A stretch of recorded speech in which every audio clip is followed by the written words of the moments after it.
वर्णिवेश रमणीय दर्शनम मंदहास रुचिराननाम्बुजं पूजितं सुरनरोत्तमैर्मुदा धर्मनंदनमहं विचिन्तये। असतो मा षड्गमय तमसो मा ज्योतिर्गमय मृत्युर्मा अमृतं गमय। ओम शांति शांति शांति। આજની જ્ઞાન સભાની અંદર પધારનારા બધા જ ભગવદ ભક્તોને વેદાંતાચાર્ય પુરાણ ઇતિહાસાચાર્ય એમએ ફિલોસોફી શાસ્ત્રી રાકેશભાઈના હેતપૂર્વક જય સ્વામિનારાયણ। ગયા વખતની જ્ઞાન સભાની અંદર આપણે બધાએ ભગવાન શ્રીમન નારાયણના પવિત્ર નામોની વ્યુત્પત્તિનું શ્રવણ કરેલું હતું। આજે પુનઃ ભગવાનના જે મુખ્ય મુખ્ય નામો જે છે એની વ્યુત્પત્તિ આપણે શ્રવણ કરીએ અને આ પ્રવચન શ્રૃંખલાને અહીં વિરામ આપશું। તો શાસ્ત્રોની અંદર ભગવાન શ્રી હરિનું એક નામ વિષ્ણુ આવે છે। તો આ વિષ્ણુ શબ્દની વ્યુત્પત્તિ કરતા મહાત્માઓ કહે છે જો પૃથ્વી તથા આકાશ एवं संपूर्ण लोकों में व्याप्त है और इन लोकों से भी जिनका विस्तार अधिक है वे भगवान व्यापक होने से तथा विस्तीर्ण होने से विष्णु कहे जाते हैं। जे अनंत कोटि ब्रह्मांडनी अंदर जीव प्राणी मात्रनी अंदर अने अचेतन तत्वनी अंदर पण जे व्यापीने रहेला होय छे एटले माटे ए श्रीमन नारायण भगवान ने विष्णु तरीके संबोधवामां आवे छे। अने आज अर्थ सत्संगी जीवननी अंदर तृतीय प्रकरणना 55मा अध्यायनी अंदर विष्णु शब्द जे आवे छे तेनो अर्थ आज प्रमाणे करेलो छे। अने आज अर्थ विष्णु सहस्त्र नामनी अंदर भगवान श्री कृष्णना 1000 नामनी अंदर जे विष्णु नाम आवे छे तेनो अर्थ पण पराशर भट्टाचार्यजीए आज प्रमाणे करेलो छे। कहेवानुं तात्पर्य ए के जे अनंत कोटि ब्रह्मांडनी अंदर व्यापीने रहेला होय तेने विष्णु कहेवामां आवे छे। आ विष्णु शब्दनी व्युत्पत्ति छे। હવે ગોવિંદ શબ્દનો અર્થ કરીએ। ગોવિંદ એટલે શું કે ગવામ इंद्र गोविंद अर्थात कि गायों के इंद्र होने से श्री कृष्ण को गोविंद कहते हैं अथवा संपूर्ण इंद्रियों के स्वामी होने से उस श्री कृष्ण को गोविंद कहते हैं। गायोना इंद्र होवाथी अर्थात गायोना नियंता होवाथी ए भगवान श्री कृष्ण ने गोविंद कहेवामां आवे छे। श्रीमद भागवतना 10म स्कंदनी अंदर एक आख्यान आवे छे। एनी अंदर गोवर्धन धारणनी लीला पूर्ण थया बाद स्वर्गलोकमांथी कामधेनु गाय व्रजनी अंदर आवे छे अने ए कामधेनु गाय भगवान श्री कृष्णनो अभिषेक करे छे अने समस्त गायोना नियामक तरीके ए भगवान श्री कृष्ण ने स्थापे छे एटले माटे भगवान ने गोविंद कहेवामां आवे छे। गो तरीके इंद्रियो पण कही छे ने विंद एटले के नियामक जे इंद्रियोना नियामक होय तेने पण गोविंद कहेवामां आवे छे। बीजी एक व्युत्पत्ति महात्माओं कही छे गोभिः विंध्यते इंद्रियैः प्राप्यते अर्थात के जो साकार परमात्मा इंद्रियों के द्वारा प्राप्त होते हैं जिनकी प्राप्ति ही इंद्रियों की परम सफलता है उसको गोविंद शब्द से संबोधित किया जाता है। अर्थात कि आ इंद्रियों साफल्य सेनी अंदर छे तो साकार एवा गोविंद भगवाननी जे प्राप्ति छे ए ज इंद्रियों साफल्य छे। आ गोविंद शब्दनी व्युत्पत्ति जे छे ए शास्त्रकारोए आ प्रमाणे करेली छे। आ प्रमाणे विष्णु शब्दनी व्युत्पत्ति तथा गोविंद शब्दनी व्युत्पत्ति तमने बधाने कही। हवे प्रसंग प्राप्त સ્વામિનારાયણ નામનો અર્થ, એની વ્યુત્પત્તિ પણ જે છે એ પણ આપણે જોઈ લઈએ. તો સ્વામિનારાયણ નામનો અર્થ કરતા રઘુવીરજી મહારાજ જનમંગલ સ્તોત્રમની ભાવ પ્રબોધિની ટીકાની અંદર પોતે કહી રહ્યા છે કે જળ ચિદાત્મક સમસ્ત જગત જેની અપેક્ષા એ સ્વ એટલે કે શેષભૂત છે.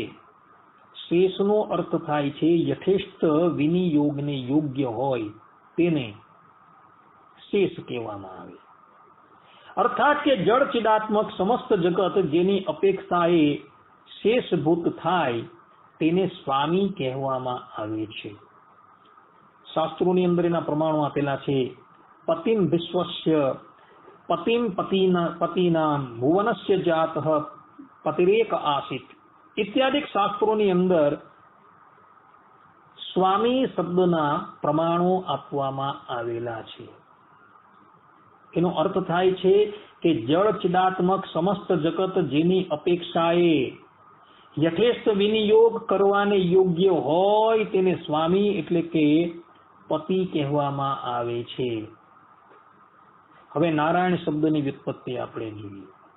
સ્વામિનારાયણ શબ્દની અંદર નારાયણ શબ્દ પણ આવે છે. એનો અર્થ શું થાય?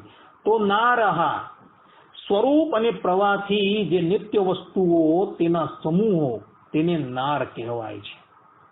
તે અયન એટલે કે આશ્રય જેમને છે, અર્થાત કે નરનો વ્યાપકપણે આશ્રય કરી રહેલા તેમજ તેઓના આશ્રય અંતરાત્માપણે આધારભૂત તે નારાયણ કહેવામાં આવે છે.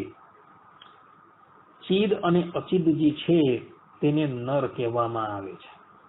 નરનો સમૂહ જે છે તેને નાર કહેવામાં આવે છે અને એ ચિદ અને અચિદ જે છે તેના આશ્રય જે છે એને નારાયણ કહેવામાં આવે છે.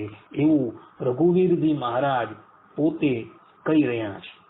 આનો આખો અર્થ થાય છે કે ચેતન અચેતનાત્મક સર્વ વિશ્વમાં આત્માપણે વ્યાપીને સર્વને નિયમમાં કરે તેથી ભગવાનનું એક નામ સ્વામી નારાયણ છે એવું રઘુવીરજી મહારાજ પોતે કહી રહ્યા છે.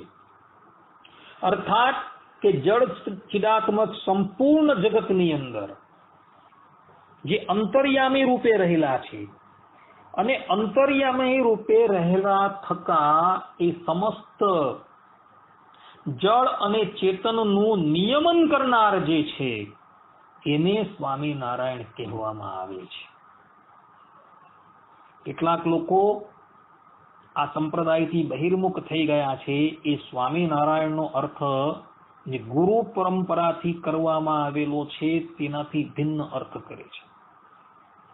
કેટલાક કહે છે કે સ્વામી તરીકે ગુણાતીતાનંદ સ્વામી અને નારાયણ તરીકે સહજાનંદ સ્વામી આવો અર્થ કરે છે, પરંતુ આ અર્થ જે છે એ ભૂલ ભરેલો છે, કોઈક ભ્રાંત વ્યક્તિએ કરેલો છે. સ્વામિનારાયણ નામ એ એક જ વ્યક્તિનું છે, બે વ્યક્તિનું નથી. અને ઉદ્ધવ સંપ્રદાયના માન્ય પ્રબંધો સર્વમંગલ સ્તોત્રમ, જન્મંગલ સ્તોત્રમ, સત્સંગી જીવન, હરિદિગ્વિજય ઇત્યાદિ ગ્રંથોની અંદર એ સ્વામિનારાયણ નામથી કેવલ પરબ્રહ્મ પરમાત્મા ભગવાન શ્રી હરિને જ કહેવામાં આવેલા છે. સ્વામી તરીકે ગુણાતીતાનંદ સ્વામીને કહ્યા છે એવું ઉદ્ધવ સંપ્રદાયના કોઈ પણ માન્ય પ્રબંધોની અંદર કહેવામાં આવેલું જ નથી. સ્વામિનારાયણ નામની અંદર કર્મધારય સમાસ લાગે છે, જે એક જ વ્યક્તિને સંબોધન કરીને એનો વ્યપદેશ કરે છે. એમાં દ્વંદ્વ સમાસનો પ્રયોગ નથી કરેલો. સંપ્રદાયથી બહિર્મુખ થયેલા જે લોકો જે છે એ લોકો એવું કહે છે સ્વામી ચ નારાયણ. આ પ્રમાણે એ લોકો સમાસ કરે છે કે સ્વામી એવા નારાયણ. સ્વામી એટલે ગુણાતીતાનંદ સ્વામી અને નારાયણ એટલે કે સહજાનંદ સ્વામી. નહીં, આ સમાસ જે છે એ વ્યાકરણ પ્રમાણે સંપૂર્ણપણે ભૂલ ભરેલો છે. વ્યાકરણ પ્રમાણે સ્વામીનો અર્થ થાય છે કે જે ઐશ્વર્ય સંપન્ન હોય તેને સ્વામી કહેવાય છે, અને નારાયણ તરીકે એક પરબ્રહ્મ પરમાત્મા છે કે સંપૂર્ણ જગતની અંદર અંતર્યામી રૂપે રહીને, અર્થાત કે પોતાના નિયમન રૂપ ઐશ્વર્ય એ કરીને જે વ્યાપકપણે રહ્યા છે અને ચિદ અચિદનું જે નિયમન કરી રહ્યા છે એવા એ નારાયણ છે, અર્થાત કે પરબ્રહ્મ પરમાત્મા હરિકૃષ્ણ મહારાજ. આ પ્રમાણેનો અર્થ જે છે એ આપણા પ્રાચીન વૃદ્ધોએ કરેલો છે. સંપ્રદાયથી બહિર્મુખ જે થઈ ગયેલા છે તે લોકોનો અર્થ જે છે એ સંપૂર્ણપણે ભૂલ ભરેલો છે. માટે ક્યારેય પણ એ અર્થને માન્ય ન કરવો. આનું વિસ્તારથી વિવેચન જે છે એ બીજી જગ્યાએ થઈ ગયેલું છે, એટલે અહીં આપણે એ અર્થને પુનઃ પ્રતિપાદન કરતા નથી. સ્વામિનારાયણ શબ્દોનો અર્થ જે છે એ એક જ વ્યક્તિને લાગે છે અને એનો અર્થ આપણે અગાડી જે શ્રવણ કરી ગયા તે જ અર્થ થાય છે અને એ જ સંપ્રદાયની ગુરુ પરંપરામાં માન્ય અર્થ કરેલો છે. આ પ્રમાણે પરબ્રહ્મ પરમાત્મા શ્રીમન નારાયણ જે છે તેના મુખ્ય નામોની વ્યુત્પત્તિ આપણે કરી. હવે આપણે ભગવાનની પરમ પ્રેયસી જગત માતા લક્ષ્મીજી અને રાધિકાજી જે છે તેમના નામની પણ વ્યુત્પત્તિ કરી લઈએ. તો લક્ષ્મીજીના શાસ્ત્રોની અંદર ઘણા અર્થો આપેલા છે, પરંતુ મુખ્ય અર્થ એ છે કે જે લક્ષ્યને સાધી આપે એને લક્ષ્મી કહેવામાં આવે છે. લક્ષ્ય કોણ? તો લક્ષ્ય એ પરબ્રહ્મ પરમાત્મા. તો એ લક્ષ્યને સાધી આપનારા હોવાથી એ માતા જગત જનની ને લક્ષ્મી તરીકે સંબોધવામાં આવે છે. જ્યાં લગીન લક્ષ્મીજી તમારી સિફારિશ પરબ્રહ્મ પરમાત્માની પાસે ન કરે ત્યાં લગીન એ જીવાત્માનો સ્વીકાર ભગવાન કરતા નથી, એવું રામાનુજાચાર્ય ના સંપ્રદાયની અંદર થયેલા આચાર્યનું માનવું છે. અને એ રામાનુજાચાર્યએ જે ગ્રંથો લખેલા છે તથા એમની પરંપરાની અંદર જે પણ કંઈક સાહિત્ય પ્રકાશ થયું છે એ બધા જ સાહિત્યો જે છે ઉદ્ધવ સંપ્રદાયે માન્ય કરેલા છે. લક્ષ્મીજી જે છે એ આપણા ઉદ્ધવ સંપ્રદાયના આદિ ગુરુ છે. જ્યાં લગીન એ લક્ષ્મીજીને તમે રાજી ન કરો અને એ લક્ષ્મીજી જ્યાં લગીન તમારી સિફારિશ ન કરે, તમારી વિનંતી ન કરે ત્યાં લગીન પરબ્રહ્મ પરમાત્મા છે એ તમારો સ્વીકાર નથી કરતા. આપણા સંપ્રદાયની શરણાગતિ જે છે એ ગુરુ થકી છે અને આપણા બધાના પરમ ગુરુ જે છે એ જગત જનની માતા લક્ષ્મીજી છે. આ સિદ્ધાંત જે છે બધા યાદ રાખજો. કેટલાક લોકો જે છે એઓને લક્ષ્મીજીના નામથી સુગ આવે છે. એ લોકો એમ કહેતા રહે કે અમે તો કેવલ સર્વોપરી સ્વામિનારાયણના ઉપાસક છે. તો એ લોકોને કેવું કે ભલે તમે સ્વામિનારાયણની ઉપાસના કરતા રહો, કઈ વાંધો નહીં, તમારો સ્વીકાર ભગવાન પરબ્રહ્મ પરમાત્મા ક્યારેય પણ કરવાના જ નથી. કારણ કે એક બાજુ તમે આ જ સંપ્રદાયના જે આદિગુરુ જે છે લક્ષ્મીજી તેને તમે માનતા નથી, અને જ્યાં લગીન લક્ષ્મીજી કૃપા ન કરે, જ્યાં લગીન લક્ષ્મીજી તમને ન સ્વીકારે અને તમારી સિફારિશ ભગવાન પાસે ન કરે ત્યાં લગીન ભગવાન તમારો સ્વીકાર કરવાના જ નથી. આ સિદ્ધાંત વાત છે. એટલે માટે આપણા ઉદ્ધવ સંપ્રદાયની અંદર લક્ષ્મીજીનું ખુદ મહાત્મય ગાવામાં આવેલું છે. અને સત્સંગી જીવનના દ્વિતીય પ્રકરણના 37મા અધ્યાયની અંદર તો ભગવાન સ્વામિનારાયણ સ્પષ્ટ રૂપે કહે છે કે સંપૂર્ણ જગતની આદિ શક્તિ માતા લક્ષ્મી જે છે તે જ અમારા સંપ્રદાયની ઉપાસ્ય ઈષ્ટદેવી છે. આવું સ્પષ્ટ રૂપે ભગવાને કહ્યું છે. એટલે લક્ષ્મીજીને સ્વીકાર્યા વગર કોઈ પણ વ્યક્તિ એમ કહે કે હું ભગવાનને રાજી કરી લેવા, તો સમજવાનું કે એ વ્યક્તિ જીભે કરીને આકાશને ચાટવાનો પ્રયાસ કરે છે.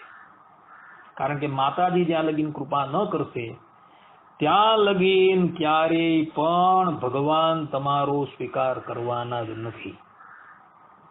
આ સિદ્ધાંત વાત છે. આજે લક્ષ્મીજીનો અર્થ છે જે લક્ષ્યને સાધી આપે તેને લક્ષ્મી કહેવામાં આવે છે. એટલે જેના શરણની અંદર જવાથી એ પરમાત્મા રૂપી લક્ષ્યને સાધી આપનારા હોવાથી એમને લક્ષ્મી કહેવામાં આવે છે. આવો અર્થ જે છે એ રામાનુજ સંપ્રદાયની અંદર કરવામાં આવેલો છે. હવે આપણે રાધા શબ્દનો અર્થ જોઈએ તો રાધા શબ્દનો અર્થ જે છે એ બ્રહ્મ વૈવત પુરાણની અંદર કૃષ્ણ જન્મ ખંડની અંદર 13મા અધ્યાયની અંદર 105 થી 110મા શ્લોકની અંદર કરવામાં આવેલો છે.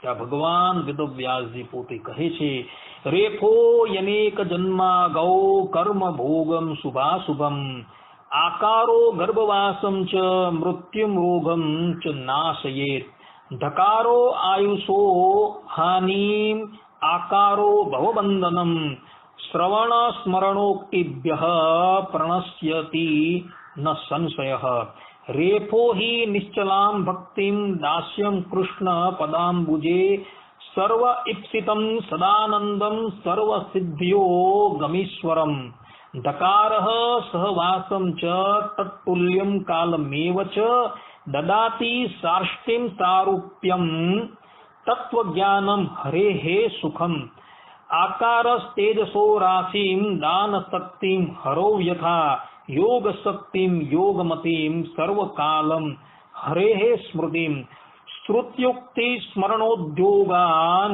મોહજાલમ ચ કિલ્બિષમ રોગ શોક મૃત્યુયમા વિપંતિ નાત્ર સંશયઃ.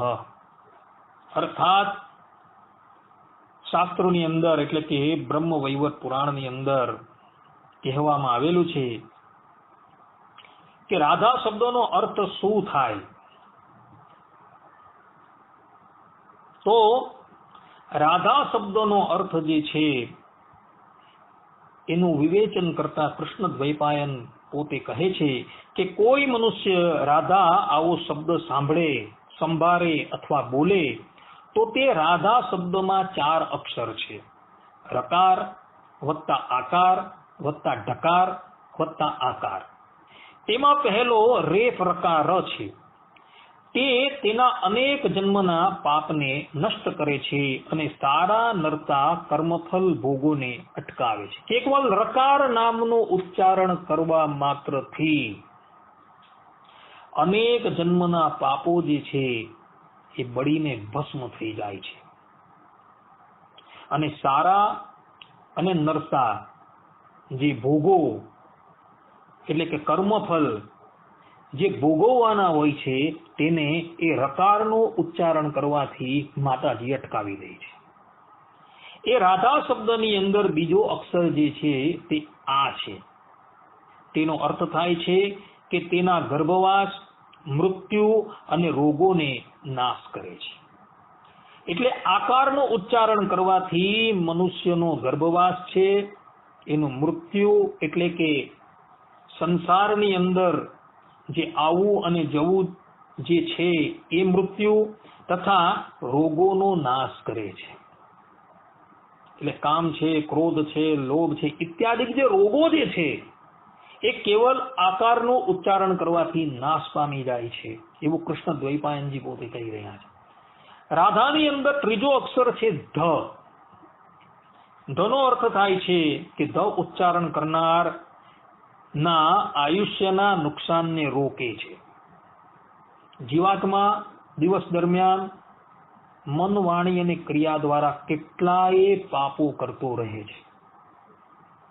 તો ધકારનું ઉચ્ચારણ જે છે એ પાપ કરવાથી જે આયુષ્યની હાનિ થઈ જાય છે એ આયુષ્યની હાનિને એ ઢકાર માત્રનું ઉચ્ચારણ કરવાથી એ જે આયુષ્યની હાનિ છે એનો નાશ થવા, આયુષ્યનો નાશ થવાની જે હાનિ છે તેને અટકાવી દે છે. આ ઢકાર શબ્દની વ્યુત્પત્તિ કરવામાં આવેલી છે. અને ચોથો અક્ષર જે છે તે આ છે.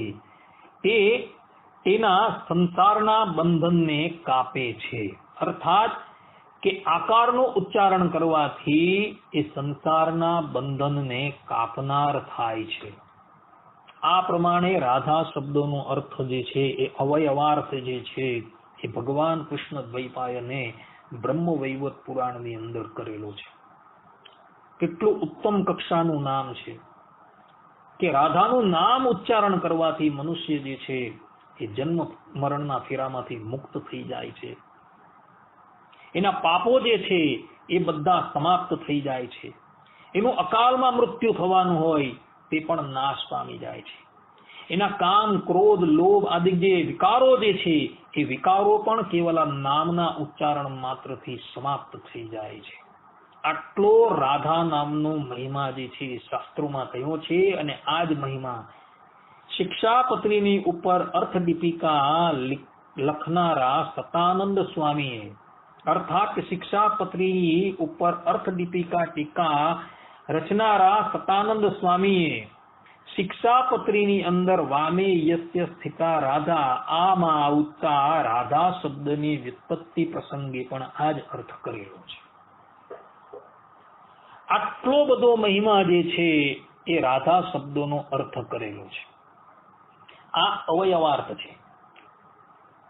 અને મુખ્ય અર્થ જે છે એ વૃષભાનુની જે કન્યા જે છે તેને રાધા કહેવામાં આવે છે. અર્થાત કે વૃષભાનુ નામના ગોપના ઘરે જેનું પ્રાગટ્ય થયું હતું એટલે માટે પણ એને રાધા તરીકે સંબોધવામાં આવે છે. રાધા નામ એટલું બધું પવિત્ર છે કે એના ડરથી રોગોનો પણ નાશ થઈ જાય છે, શોકનો પણ નાશ થઈ જાય છે. મૃત્યુ જે છે અને યમરાજ જે છે એ નામ ઉચ્ચારણથી થરથર કંપે છે. એવું સતાનંદ સ્વામી પોતે શિક્ષાપત્રી અર્થદીપિકા ટીકા શ્લોક 1 ની અંદર પોતે કહી રહ્યા છે. માટે રાધા શબ્દ જે છે તેનું ઉચ્ચારણ અવશ્ય કરવું. કેટલાક અજ્ઞાનીઓને રાધા શબ્દથી બહુ નફરત છે. એ લોકોને કહેવાનું કે આ માતા છે, સમસ્ત જગતની અંદર જેટલા પણ ચેતન જીવાત્મા જે છે ને એ પ્રલય અવસ્થાની અંદર એમના ઉદરની અંદર લીન હતા. અને જ્યારે ભગવાન શ્રીમન નારાયણે કરુણા કરીને એમની સામે જોયું ત્યારે બધા જ જીવાત્માઓ જે છે એ એમની અંદરથી પ્રગટ થયા છે. આપણે બધા જ ચેતન જીવાત્માઓ એ માતા રાધાના ગર્ભની અંદર હતા અને એના થકી આપણું પ્રાગટ્ય થયું છે. એટલે એ સંસારની માતા છે, જગત જનની છે. માટે જે લોકો એ રાધાની સાથે નફરત કરે છે ને એ લોકોને તો એવા ઘોર નરકની પ્રાપ્તિ થાય છે ને કે કોટી કલ્પ સુધી પણ એ લોકોનો એ નરકમાંથી છુટકારો થતો નથી. એવું ગર્ગ સંહિતાની અંદર અને બ્રહ્મ વૈવર્ત પુરાણની અંદર લખેલું છે. માટે પરમ પ્રેમપૂર્વક એ રાધાજીના નામનો જાપ કરવો, એમના મહિમાને વિચારવો અને વારે વારે પોતાના અંત શત્રુ ને જીતવા માટે એમની પ્રાર્થના કરતા રહેવું. શ્રી કૃષ્ણની અંદર જે શ્રી શબ્દ આવે છે ને એ શ્રી શબ્દનો અર્થ પણ રાધાજી અને લક્ષ્મીજી થાય છે. ને આ અર્થ જે છે એ રઘુવીરજી મહારાજે કરેલો છે. જનમંગલ સ્તોત્રની ભાવ પ્રકાશિકા ટીકાની અંદર પ્રથમ નામ જે શ્રી કૃષ્ણ આવે છે એની વ્યુત્પત્તિ કરતા રઘુવીરજી મહારાજ શ્રી શબ્દનો અર્થઘટન લક્ષ્મીજી અને રાધાજી પર જ કરે છે. એટલે ભગવાનનું મૂળ રૂપ જે ગોલોક મધ્ય આવેલા અક્ષરધામની અંદર બિરાજમાન છે એ લક્ષ્મીજી અને રાધાજીથી યુક્ત જ છે. અને એ જ બાબતનું સમર્થન બ્રહ્મ વૈવર્ત પુરાણની અંદર કૃષ્ણ જન્મખંડ પણ કરે છે. અને એ જ બાબતનું સમર્થન ભગવાન સ્વામિનારાયણે પોતાના શ્રીમુખે કહેલા વચનામૃતની અંદર ઉપોટ ઘાટની અંદર નંદ સંતોએ પણ કરેલો છે. એટલે મૂળ રૂપ તરીકે રાધાજીના યોગ વગર એ મૂળ રૂપ ક્યારેય પણ સ્વીકારાતું જ નથી. જો મૂળ રૂપને માનવું હોય તો એની સાથે શ્રી અને રાધાનો યોગ અખંડ માનવો જ પડે, તો જ એને મૂળ રૂપ કહેવાય. અવતાર દશાની અંદર પણ એ પરબ્રહ્મ પરમાત્મા જ્યારે ધરાતલની ઉપર પ્રગટ થાય છે ત્યારે માતા લક્ષ્મી સીતા રૂપે પ્રગટ થાય છે. આ ઉપરાંત રૂકમણી રૂપે પણ એના અવતારો થાય છે. અને માતા રાધા પણ જે છે એ પોતે રાધાજી રૂપે પ્રગટ થાય છે. કહેવાનું તાત્પર્ય એ છે કે કોઈ વખત કેવલ ને કેવલ પરબ્રહ્મ પરમાત્મા એકાકી આવેલા હોય તો રાધાજી અને લક્ષ્મીજી દિવ્ય રૂપે એની સાથે અખંડ રહ્યા હોય છે. પરંતુ એ પોતાના પતિ, પોતાના સ્વામી એવા શ્રીમન નારાયણ વગર એકાકી ક્યારેય પણ રહી શકતા નથી. અને શ્રીમન નારાયણ પણ જે છે એ એમના વગર એકાકી ક્યારેય પણ રહી શકતા નથી. એ બંને વચ્ચે અખંડ દાંપત્ય સંબંધ છે. ને એટલે જ માટે શાસ્ત્રોની અંદર એ પરબ્રહ્મ પરમાત્માને શ્રીપતિ કહ્યા છે, રમાપતિ કહ્યા છે, લક્ષ્મીપતિ કહ્યા છે, રાધાપતિ કહ્યા છે. ભગવાન સ્વામિનારાયણ પણ શિક્ષાપત્રીની અંદર એ શ્રી કૃષ્ણ ભગવાનને રાધાપતિ કહે છે. ભગવત મંદિરમ સર્વૈહિ સાયં ગંતવ્યમ અન્વહમ નામ સંકીર્તનમ કાર્યમ તત્રોચ્ચ રાધિકાપતે. અહીં રાધિકાપતિ, રાધિકાજીના પતિ શ્રી કૃષ્ણ ભગવાનનું ઉચ્ચ સ્વરે કરીને કીર્તન કરવું, એવું સ્પષ્ટ રૂપે કહે છે. રાધાજી એ બીજા કોઈ નથી પરંતુ શ્રી કૃષ્ણ ભગવાનના પતિ છે, પત્ની છે. અને ભગવાન શ્રી કૃષ્ણ જે છે એ રાધાજીના પતિ છે, લક્ષ્મીજીના પતિ છે. એમ અનાદિકાળનો એમની સાથે આ દાંપત્ય સંબંધ છે. માટે રાધાજીનું નામ, લક્ષ્મીજીનું નામ પરમ પ્રેમથી ઉચ્ચારવું, એમને યાદ રાખવા અને પોતાના દુર્ગુણો ટાળવા માટે એમની પ્રાર્થના કરવી. તો એ ભગવાન શ્રી હરિને તમારી પ્રાર્થના જે છે એ રજૂ કરશે અને એને લઈને તમારું પરમ કલ્યાણ થશે. અહીં આ પ્રવચન વિરામ આપીએ છીએ. આની સાથે ભગવાન નામનો મહિમા આ પ્રવચન પણ જે છે એ પૂર્ણ થઈ જાય છે. 30 ભાગોની અંદર આ પ્રવચન આપણે કરેલું છે. એ 30 ભાગોની અંદર ભગવાન શ્રીમન નારાયણના નામોનો મહિમા તમને બધાને શ્રવણ કરાવેલો હતો. અને જે ભગવદ ભક્તોએ પરમ પ્રેમ પૂર્વક આ ભગવાન શ્રીમન નારાયણના નામનો જાપ કરેલો હતો એ બધાનું જ પરમ કલ્યાણ થયું હતું. એ બધાના દ્રષ્ટાંતો પણ તમને આપેલા હતા. માટે પરમ પ્રેમથી આ પ્રવચન જે છે એ વારે વારે સાંભળવાનો અભ્યાસ રાખજો. સર્વે સંતુ નિરામય, સર્વે સુખીનો ભવંતુ, સર્વે ભદ્રાણી પશ્યંતુ, માં કશ્ચિત દુઃખ ભાગ ભવેત. અસ્તુ. જય સ્વામિનારાયણ.